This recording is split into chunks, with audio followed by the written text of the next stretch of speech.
ಇಲ್ಲಾಂದ್ರೆ ಕೂಡ ಎಲ್ಲ ಟೋಟಲ್ ಇಂಡಿಯಾ ಎಲ್ಲ ಅದೆಲ್ಲ ಕಾಯಿ ಅದನ್ನ ಸ್ವಲ್ಪ ರೇಟ್ಗಳು ಇವಾಗ ಗೊತ್ತಿಲ್ಲ. అన్న చుట్టుపక్కల అంతా అన్ని తాల తమిళనాడు కానీ కర్ణాటక కానీ ఇది ఆంధ్ర కానీ ప్రతి స్టేట్లో వాళ్ళకి అవసరం ఉన్నంత కాయలు వాళ్ళకు ఉన్నాయి. ಹೋಗ್ಬೇಕಲ್ಲ, ಇಲ್ಲಿ ಅಲ್ಲೆಲ್ಲ ಲೋಕಲ್ ಸಿಗ್ತಾ ಇದೆ, ಇಲ್ಲಿ ಜಾಸ್ತಿ ಆಗ್ತಾ ಇದೆ. ಅದರಿಂದ ಸ್ವಲ್ಪ ಯಾವ ರಾಜ್ಯದಲ್ಲಿ ಟೊಮಾಟೊ ಹೆಚ್ಚಾಗಿದೆ ಸರ್? ಎಲ್ಲ ಕಡೆ ಇದಾಗಿದೆ ಸರ್, ಎಲ್ಲ ಸ್ಟೇಟಲ್ಲೇ ಆಗಿದೆ ಸರ್.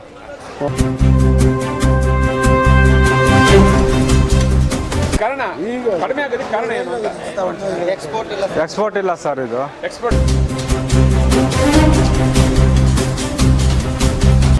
ಹಾಯ್, ನಮಸ್ಕಾರ. ಐಡಿಯಾ ನ್ಯೂಸ್ಗೆ ಸ್ವಾಗತ. ವೀಕ್ಷಕರೇ, ಇಂದಿನ ಕಾರ್ಯಕ್ರಮ ಏನು ಅನ್ನೋದನ್ನ ನೋಡೋಣ. ಬನ್ನಿ ವೀಕ್ಷಕರೇ, ಇವತ್ತಿನ ಕಾರ್ಯಕ್ರಮ ಏನಪ್ಪ ಅಂದ್ರೆ, ನಾವು ಪ್ರತಿ ತಿಂಗಳು ಕೂಡ ರೈತರಿಗೆ ಟೊಮಾಟೋದ ಬಗ್ಗೆ ಒಂದಷ್ಟು ಮಾಹಿತಿಯನ್ನ ಕೊಡ್ತಾ ಇದ್ವಿ. ಸೊ ದಲ್ಲಾಳಿಗಳಿಂದ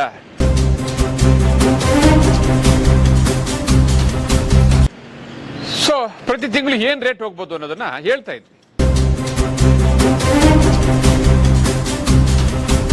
ಸುಮಾರು ಜನರು ಕೂಡ ನಮ್ಮ ಜೊತೆಯಲ್ಲಿ ಮಾತಾಡಿದ್ರು, ನಮ್ಗೆ ಒಂದು ಕರೆ ಮಾಡಿ ಕೇಳ್ತಿದ್ರು, ಮೆಸೇಜ್ ಮಾಡೋದು ಮತ್ತೆ ಕಾಮೆಂಟ್ ಕೂಡ ಮಾಡ್ತಾ ಇದ್ರು. ಸೊ ಅದಕ್ಕೆ ಇವಾಗ ನಾವು ಇವತ್ತು ಕೋಲಾರದ ಟೊಮಾಟೊ ಮಂಡಿಯಲ್ಲಿ, ಹೆಸರಾದಂತಹ ಕೋಲಾರದ ಸಿಎಂಆರ್ ಟೊಮಾಟೊ ಮಂಡಿಯಲ್ಲಿ ದಲ್ಲಾಳಿಗಳ ಜೊತೆ ಇವತ್ತು ನಾವು ಇದೀವಿ.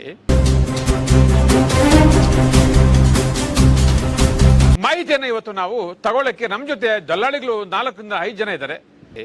ರೈತರಿಗೆ ಗಾಬರಿ ಪಡೋದು ಏನಿಲ್ಲ, ಫೆಬ್ರವರಿ ಆದ್ಮೇಲೆ ಮುಂದೆ ಕೂಡ ಏನಾಗ್ಬೋದು ಅನ್ನೋದನ್ನ ಟೊಮಾಟೋದ ಬಗ್ಗೆ ಒಂದಷ್ಟು ಮಾಹಿತಿ ಹೇಳೋದಕ್ಕೆ ನಮ್ಮ ಜೊತೆ ದಲ್ಲಾಳಿಗಳಿದ್ದಾರೆ. ನಾಟಿ ಟೊಮಾಟೊ ಏನಾಗ್ಬೋದು, ಸೀಡ್ಸ್ ಏನಾಗ್ಬೋದು, ಎಷ್ಟು ರೇಟ್ ಹೋಗ್ಬೋದು, ಎಷ್ಟು ದಿನ ಹೋಗ್ಬೋದು, ಅಥವಾ ಕಡಿಮೆ ಆಗುತ್ತಾ ಅಥವಾ ಜಾಸ್ತಿ ಆಗುತ್ತಾ ಅನ್ನೋದನ್ನ ಸಂಪೂರ್ಣವಾಗಿ ಮಾಹಿತಿಯನ್ನ ಇವತ್ತು ನಿಮಗಾಗಿ, ಈ ವಿಡಿಯೋ ನೋಡುತ್ತಿರುವ ವೀಕ್ಷಕರಿಗಾಗಿ, ಈ ದೇಶಕ್ಕೆ ಅನ್ನ ಕೊಡುವ ಅನ್ನದಾತರಿಗಾಗಿ ನಾವು ಪ್ರತಿ ತಿಂಗಳು ಕೂಡ ಒಂದು ಎಪಿಸೋಡ್ ಅನ್ನ ಹಾಕ್ತಾ ಇದ್ವಿ. ಹಾಗೆ ಕೂಡ ಇವತ್ತು ಒಂದು ಎಪಿಸೋಡ್ ಅನ್ನ ನಿಮ್ಗೆ ತೋರಿಸ್ತಾ ಇದೀವಿ. ಬನ್ನಿ ಅವರೆಲ್ಲ ಏನ್ ಹೇಳ್ತಾರೋ ಕೇಳ.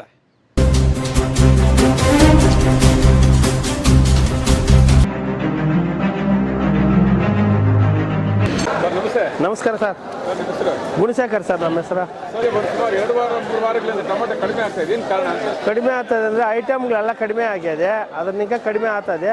ಇನ್ನೂ ಒಂದು 15 ದಿವಸ ಹೋಗ್ಬೇಕು ಪ್ರೈಸ್ ಆಗಕ್ಕೆ. ಎಲ್ಲ ಕಡೆ ಟೊಮೊಟೊ ಇದೆ, ಅದನ್ನ ಸರ್ ಹಂಗೆ ಇವಾಗ ಮಾರ್ಕೆಟ್ ಡೌನ್ಗೆ ಅದೇ ಐಟಮು ಕಡಿಮೆನೇ ಬರ್ತಾ ಇರೋದು. ಬೇರೆ ಎಲ್ಲ ಕಡೆ ಇದೆ ಸರ್ ಟೊಮೊಟೊ. ಕರ್ನಾಟಕಗೆ ಎಲ್ಲ ಟೋಟಲ್ ಇಂಡಿಯಾ ಎಲ್ಲ ಇದೆ ಟೊಮೊಟೊ. ಎಲ್ಲ ಲಾಸ್ಟ್ ಐಟಮ್ಗಳು ಎಲ್ಲ ಆಗಿ ಬಂದ್ಬಿಟ್ಟದೆ. ಐಟಮ್ ಚೆನ್ನಾಗಿದೆ. ಓದ್ತಾ ಒಂದು 15 ದಿವಸಕ್ಕೆ ರೈಸ್ ಆಗ್ತದೆ ಸರ್ ಟೊಮೊಟೊ. ಎಲ್ಲ ಕಡೆನೂ ಟೊಮೊಟೊ ಎಲ್ಲ ಡಿಮಾಂಡು, ಎಲ್ಲ ಗೋಳಿಗ್ಲೇ ಆಗ್ತದೆ.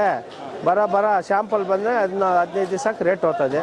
ಚೆನ್ನಾಗಿ ಪರವಾಗಿಲ್ಲ. ಇವಾಗ ಡೌನು ಇನ್ನೂ ಒಂದು 6-15 ದಿವಸ ಇರ್ತದೆ ಸರ್ ಇದೇ ರೇಟ್ಗಳು. 15 ದಿನ ಆದಮೇಲೆ ಸ್ವಲ್ಪ ರೈಸ್ ಆಗ್ತದೆ. ಪಾರ್ಸಲ್ ಅವ್ರು ಬರ್ತಾರೆ, 15 ತಿಂಗಳೊಳಗೆ ಪಾರ್ಸಲ್ ಅವ್ರು ಬರ್ತಾರೆ, ರೈಸ್ ಆಗ್ತದೆ. ಇವಾಗಿಲ್ಲ ಸರ್, ಇವಾಗೆಲ್ಲ ಡೌನ್ ಆಗಿ ಹೇಗೆ ಸರ್, ಏನು ಮಾಡೋಕ್ಕಾಗಲ್ಲ ಸರ್. ಪಾರ್ಸಲ್ ಎಲ್ಲಿಲ್ಲ, ತಮಿಳ್ನಾಡು ಕುಂದೆ ಹೋಗ ಸರ್, ಎಲ್ಲಿ ಹೋಗಲ್ಲ. ಕೇರಳ, ಆಂಧ್ರ, ಕೇರಳಕ್ಕೆ ಸ್ವಲ್ಪ ಹೋಗ್ತದೆ. ಕೇರಳ, ಮೈಸೂರು ಅದೇ, ಅದನ್ನ ಕೇರಳ ಅವ್ರು ಯಾರು ಇಲ್ಲ ಇಲ್ಲಿ, ಮೈಸೂರು ಇರೋದು ನಿಂಕನ. ಎಲ್ಲ ಕಡೆ ಸ್ವಲ್ಪ ಅದೇ ಟೊಮೊಟೊನ 15 ದಿವಸ 20 ದಿವಸ ಎಲ್ಲ ಖಾಲಿ ಆಗೈತೆ. ಅದು ಪಾರ್ಸಲ್ ಉರುವೇ ಇಲ್ಲ ಸರ್. ಪಾರ್ಸಲ್ ಕಾರಣ ಏನಂದ್ರೆ ಅವ್ರ ಕಡೆ ಎಲ್ಲ ಟೊಮೊಟೊ ಫುಲ್ಗಾದೆ, ಅದನ್ನ ಓದ್ತಾ ಇಲ್ಲ. ಇನ್ನು 15 ದಿವಸ ಹೋದರೆ ಎಲ್ಲ ಕಡೆ ಸ್ವಲ್ಪ ಡಿಮಾಂಡ್ ಆಗ್ತದೆ, ಆಮೇಲೆ ರೈಸ್ ಆಗ್ತದೆ. ಬೇಕಾದಂಗೆ ಬಿಸಿಲು ಕಾಯ್ತದೆ, ಅದನ್ನೆಲ್ಲ ಡ್ಯಾಮೇಜ್ ಆಗೈತದೆ. ಅದನ್ನ ಸರ್ ಇಳುವರಿ ಏನಿಲ್ಲ, ಮಾಮೂಲು ಕಡಿಮೆನೇ ಇರೋದು. ಇಳುವರಿ ಏನು ತಕ್ಕವೇ, ಒಂದು ಸಡ್ದ ಬರ್ತದೆ, 1-1.5 ಸಡ್ಡು ಬರ್ತದೆ. ಕಾಯಿಗಳಿಲ್ಲ. ಇಲ್ಲಾಂದ್ರೆ ಕೂಡ ಎಲ್ಲ ಟೋಟಲ್ ಇಂಡಿಯಾ ಎಲ್ಲ ಅದೆಲ್ಲ ಕಾಯಿ, ಅದನ್ನ ಸ್ವಲ್ಪ ರೇಟ್ಗಳು ಇವಾಗ ಗೊತ್ತಿಲ್ಲ. 15 ದಿವಸ ಕಳೆದ್ರೆ ಆಮೇಲೆ ಡಿಮಾಂಡ್ ಆಗ್ತದೆ ಸರ್ ಕಾಯಿಗಳು. ಸರ್ ನಿಮ್ಮ ಹೆಸರು? RMS ಸರ್, ಈಗ ಕೋಲಾರದಲ್ಲಿ ಟೊಮಾಟೊ కడిమే ఆగేదಕ್ಕೆ ಏನು ಸರ್ ಕಾರಣ? అన్న చుట్టుపక్కల అంతా అన్ని తాల తమిళనాడు కానీ కర్ణాటక కానీ ఇది ఆంధ్ర కానీ ప్రతి స్టేట్లో వాళ్ళకి అవసరం ఉన్నంత కాయలు వాళ్ళకు ఉన్నాయి. ఇక్కడ నుండి పోయే అంత ఎక్స్పోర్ట్ అయ్యే అంత ఇది ఏం లేదు. అందువల్ల రేటు కూడా డౌన్ ఉంది. సో ఇదే రేటు అందాజు ఎన్ని ఉండొచ్చు అన్నా ఇంకో నెల ఒక నెల ఉగాది వరకు ఈ రేటే వెనక ముందు ఇదవుతుంది 600, 700, 800 టమాటకాయ ఒకేసారి 200, 250 దిగాలంటే కారణం ఏమి? నాకు కారణం అంటే అందరూ రేటు ఉన్నది కాబట్టి రేట్ వస్తుందేమో అందరూ నాటిన దానివల్ల ఇంకా వాళ్ళకు అవసరం ఉండేదంతా వాళ్ళకు ఉంది. అందువల్ల ఇక్కడి నుండి ఎక్స్పోర్ట్ అయితే రేట్ వస్తుంది. అందువల్ల ఇక్కడి నుండి పోవడం లేదు కాబట్టి ఇంకా వాళ్ళకు సరిపోయే దానివల్ల రేటు తక్కువ ఉంది. మీ ప్రకారం ఇప్పుడు కోలార్కి టమాటో ఎక్కువ వస్తుంది తక్కువ వస్తుంది? నా లెవెల్ ఉంది, ఎక్కువ అయితే లేదు తక్కువ అయితే లేదు. ఇప్పుడు మామూలుగా సీజన్లో ఎట్లా వస్తుందో అంత మాత్రమే ఉంది. ఇప్పుడు కాయ కూడా జాస్తి లేనప్పుడు రేట్ ఎలా జాస్తి? అవునా, ఇప్పుడు మన ఇంటికి మనమే ఒక ఇంట్లో ఒక చెట్టు నాటుకుంటాం, మనకి ఇంటికి సరిపోయేట్టుగా టమాటాలు ఉంటాయి, బయట పోయి కొనాము కదా. ఆ విధంగా అందరికీ అదర్ స్టేట్లంతా వాళ్ళకి అవసరం ఉన్నన్ని కాయలు వాళ్ళకు ఉన్నాయి. అందువల్ల రేట్ తక్కువ ఉంది. మీ ప్రకారం నా ఉగాది వరకు ఉంటుంది నా అందాజుగా. ఎందుకంటే ఉగాది తర్వాత ఆంధ్రాలో లోకల్ వస్తుంది, ఆంధ్ర తగ్గిపోతుంది. వాళ్ళు ఆంధ్ర వాళ్ళు వచ్చినా కనీసము ఒక రీజనబుల్ రేటు, కనీసం చిన్న బాక్స్ ఒక 350 ఆ రేంజ్ ఉగాది తర్వాత అవుతుందేమో అనేది ఒక రేస్ కావచ్చు తగ్గుతుంది. ఇంకోటి నా వేరే స్టేట్ తగ్గినా ఇక్కడి నుండి అక్కడికి పోవన్నమాట. ఓన్లీ ఒక ఆంధ్ర, తమిళనాడు రెండే నడుస్తాయి. వాళ్ళ ఈ రేట్ తక్కువ ఉండేదానివల్ల ఏం చేస్తారంటే దాని మీద ఇంట్రెస్ట్ తగ్గించేస్తారు. అలాంటప్పుడు ఏమవుతుందంటే కొంచెం ఇప్పుడు కొత్తగా నాటింటారే దానికి కొద్దిగా ప్లస్ అవుతుంది. ఇప్పుడు రైతులు ఏమంటారంటే మా పరిస్థితి ఏం చేసేది, ఇట్లా అయిపోయింది కదా, తక్కువ అయిపోయింది, ఇంకా ఎన్ని ఉంటుంది అంటారు. వాళ్ళకి ఏం చెప్తారు సార్ మీరు?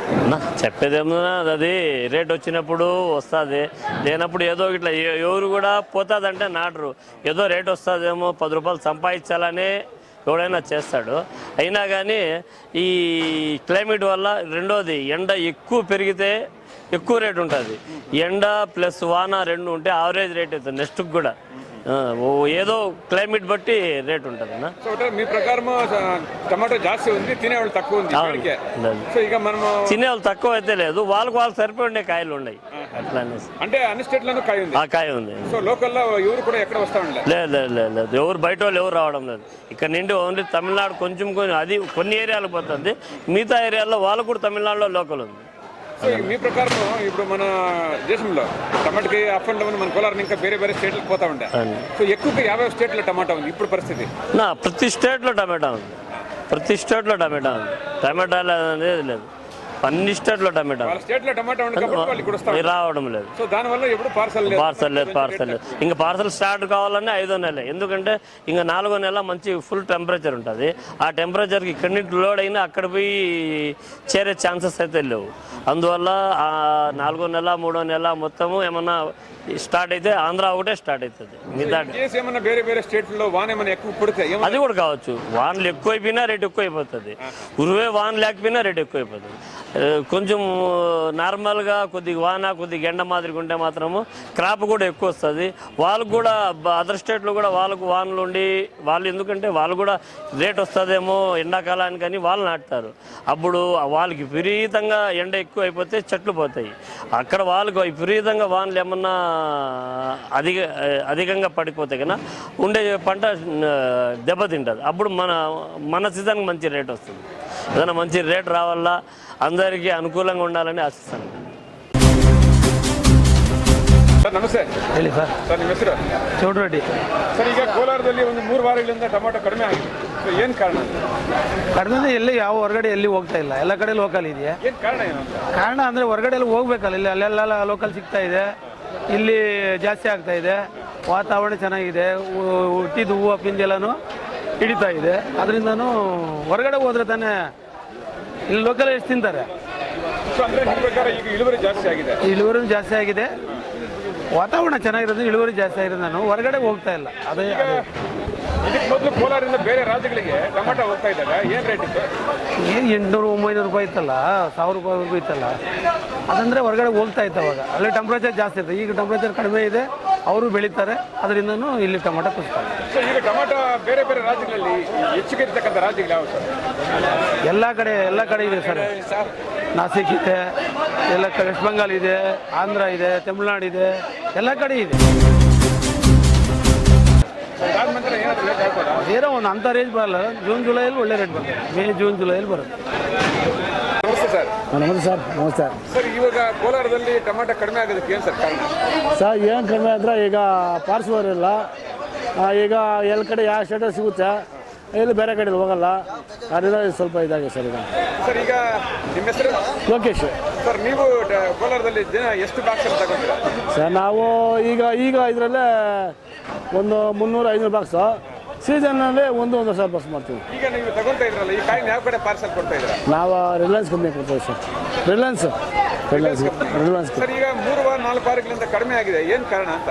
ಅದೇ ಸರ್, ಎಲ್ಲ ಕಡೆ ಸಪ್ಲೈ. ತಮಿಳ್ನಾಡು ಅಲ್ಲಿ ಕಡಿಮೆ ಓದಲ್ಲ, ಎಲ್ಲ ಅಲ್ಲಿಂದಲ್ಲೇ ಸಪ್ಲೈ ಇದೆ. ಅಲ್ಲಿಂದ ಸ್ವಲ್ಪ ಇದೆ. ಯಾವ್ಯಾವ ರಾಜ್ಯದಲ್ಲಿ ಟೊಮಾಟೊ ಹೆಚ್ಚಾಗಿದೆ ಸರ್? ಎಲ್ಲ ಕಡೆ ಇದಾಗಿದೆ ಸರ್, ಎಲ್ಲ ಸ್ಟೇಟಲ್ಲೇ ಆಗಿದೆ ಸರ್. ಈಗ ಕೋಲಾರಿಗೆ ದಲ್ಲಾಳಿಗೆ ಬರ್ತಾ ಇಲ್ವಾ? ಇದರ ಹಂಗೆ ಬತ್ತಲ್ಲ ಸರ್, ದಳ್ಳಾಳಿ ಕಮ್ಮಿ, ಯಾರು ಬತ್ತಲ್ಲ. ಅದರಿಂದ ಸ್ವಲ್ಪ ಕಡಿಮೆ ಆಗಿದೆ. ಹೌದು ಸರ್. So, ಇದೇ ರೇಟ್ ಇನ್ನು ಎಷ್ಟು ಜನ ಇರ್ಬೋದು ಸರ್? ಈ ರೇಟ್ ಸರ್ ಅದೇ ಇನ್ನು ಏಪ್ರಿಲ್ ಗಂಟ ಇದೇ ರೇಟ್ ಇದೆ ಸರ್. ಏಪ್ರಿಲ್ ಮೇನ ಮೇಲೆ ಏನೋ ಸ್ವಲ್ಪ ಇದಾಗ್ತದೆ. ಈ ತಿಂಗಳಲ್ಲೂ ಇದೇ ರೇಟ್ ಇರ್ಬೋದು, ಹೆಚ್ಚು ಕಮ್ಮಿ. ಇದೇ ಆಗ್ತದೆ ಸರ್. ಸೊ ಈಗ ಇಡೀ ರಾಜ್ಯದಲ್ಲಿ ಕೂಡ ಟೊಮಾಟೊ ಕಡಿಮೆ ಆಗ್ತಾ ಇದೆ 3 ವಾರಗಳಿಂದ. ಏನು ಕಾರಣ? ನಿಮ್ಮ ಮನಸ್ಸಿಗೆ ಪ್ರಕಾರ ಏನಾಗಿದೆ? ಸಾರ್ ಮುಂದೆ ತಿಂಗಳಿಂದ ಸ್ವಲ್ಪ 15 ದಿನದಿಂದ ಜಾಸ್ತಿ ಬರ್ತಾ ಇದೆ ಕಾಯಿ. ಸೊ ಈ ಕಾರಣ ಕಡಿಮೆ ಆಗೋದಕ್ಕೆ ಕಾರಣ ಏನು ಅಂತ? ಎಕ್ಸ್ಪೋರ್ಟ್ ಇಲ್ಲ ಸರ್. ಇದು ಎಕ್ಸ್ಪೋರ್ಟ್ ಇಲ್ಲ. ಯಾವ್ಯಾವ ಕಡೆ ಎಕ್ಸ್ಪೋರ್ಟ್ ಇಲ್ಲ ಅಂತ? ಸರ್ ತಮಿಳ್ನಾಡು ಇದು ಚೆನ್ನೈ ಇಲ್ಲ, ಬೇರೆ ಬೇರೆ ಡಿಸ್ಟಿಕ್ ಎಲ್ಲ ಚೆನ್ನಾಗಿಲ್ಲ, ಎಕ್ಸ್ಪೋರ್ಟ್ ಇಲ್ಲ ಸರ್. ಸೊ ಅಂದಾಜು ಇದೇ ರೇಟ್ ಎಲ್ಲ ಇರ್ಬೋದು ಸರ್. ಇದೆ ಇನ್ನೂ ಒಂದು ತಿಂಗಳು ಎಲ್ಲ ಇದೇ ರೇಟ್ ಇರುತ್ತೆ. ನೋಡಿದ್ರಲ್ಲ ವೀಕ್ಷಕರೇ, ಇಷ್ಟೊತ್ತು ನಮ್ಮ ಜೊತೆ ದಳ್ಳಾಳಿಗಳು ಟಮಾಟದ ಬಗ್ಗೆ ಗೊತ್ತೇ ಅನ್ನೋದನ್ನ ಸಂಪೂರ್ಣವಾಗಿ ಮಾಹಿತಿಯನ್ನ ಹೇಳಿದ್ರು. ಸೊ ಅವ್ರು ಹೇಳಿದ್ರ ಪ್ರಕಾರ ಟಮಾಟಾ ಬೆಳೆ ಯಾರಿಗೂ ಗೊತ್ತಾಗಲ್ಲ. ಈಗ ಕೆಲವು ಕಡೆ ಜಾಸ್ತಿ ಆಗುತ್ತೆ, ಕೆಲವು ಕಡೆ ಕಡಿಮೆ ಆಗುತ್ತೆ. ಆದ್ರೂ ಕೂಡ ಇವಾಗ ದಳ್ಳಾಳಿಗಳು ಹೇಳಿರ್ತಕ್ಕಂಥ ಬೆಳೆ ಹೆಚ್ಚು ಕಮ್ಮಿ ಸಿಗ್ಬೋದು. ರೈತರೇ, ವೀಕ್ಷಕರೇ, ಈ ವಿಡಿಯೋ ನೋಡುತ್ತಿರುವ ಎಲ್ಲರೂ ಕೂಡ ಸಂಪೂರ್ಣವಾಗಿ ನಿಮ್ಗೆಲ್ಲ ಅರ್ಥ ಆಗಿರುತ್ತೆ. ಸ್ವಲ್ಪ ಟಮಾಟಾ ಹೆಚ್ಚು ಕಮ್ಮಿ ಆಗ್ಬೋದು, ಇಷ್ಟೇ ಆಗುತ್ತೆ ಅನ್ನೋದು ಕೂಡ ನಾವು ಅನ್ಕೋಬಾರ್ದು. ಸೊ 200 ರೂಪಾಯಿಂದ ಮೇಲೇನೂ ಆಗ್ಬೋದು, 300 ರೂಪಾಯಿ ಮೇಲೇನೂ ಆಗ್ಬೋದು, ಅಥವಾ 400 ಆಗ್ಬೋದು, 500 ಆಗ್ಬೋದು, ಅಥವಾ 180 ಆಗ್ಬೋದು, 280 ಆಗ್ಬೋದು, 380 ಕೂಡ ಆಗ್ಬೋದು. ಸೊ ಒಟ್ಟಾರೆ ಅವರ ಅಭಿಪ್ರಾಯಗಳನ್ನ ತಿಳಿಸಿದ್ದಾರೆ. ಈ ವಿಡಿಯೋ ನೋಡುತ್ತಿರುವ ವೀಕ್ಷಕರೇ, ಅನ್ನದಾತರೇ, ನಮ್ಮ ಚಾನೆಲ್ ಅನ್ನ ನೀವು ಸಬ್ಸ್ಕ್ರೈಬ್ ಮಾಡಲಿಲ್ಲ ಅಂದ್ರೆ ಈಗಲೇ ನಮ್ಮ ಚಾನೆಲ್ ಅನ್ನ ಸಬ್ಸ್ಕ್ರೈಬ್ ಮಾಡಿ, ಶೇರ್ ಮಾಡಿ, ಲೈಕ್ ಮಾಡಿ, ಕಾಮೆಂಟ್ ಮಾಡಿ. ಇಂತಹ ಹಲವಾರು ವಿಡಿಯೋಗಳನ್ನ ನೋಡಿ. ಎಲ್ಲರಿಗೂ ಕೂಡ ಧನ್ಯವಾದಗಳು. ನೀವು ಪ್ರತಿದಿನ ಟೊಮಾಟೊ ಬೆಲೆ ನೋಡ್ಬೇಕಾ? ಐಡಿಯಾ ನ್ಯೂಸ್ ಅನ್ನ ಸಬ್ಸ್ಕ್ರೈಬ್ ಮಾಡಿ, ಶೇರ್ ಮಾಡಿ, ಲೈಕ್ ಮಾಡಿ. ನಮಸ್ತೆ ಎಲ್ಲ ನನ್ನ ಪ್ರೀತಿಯ ಕನ್ನಡಾಭಿಮಾನಿಗಳಿಗೆ, ಕಲಾಭಿಮಾನಿಗಳಿಗೆ ನಿಮ್ಮ ಪ್ರೀತಿಯ ಶಿವಾರ ಉಮೇಶ್ ಮಾಡೋ ನಮಸ್ಕಾರಗಳು.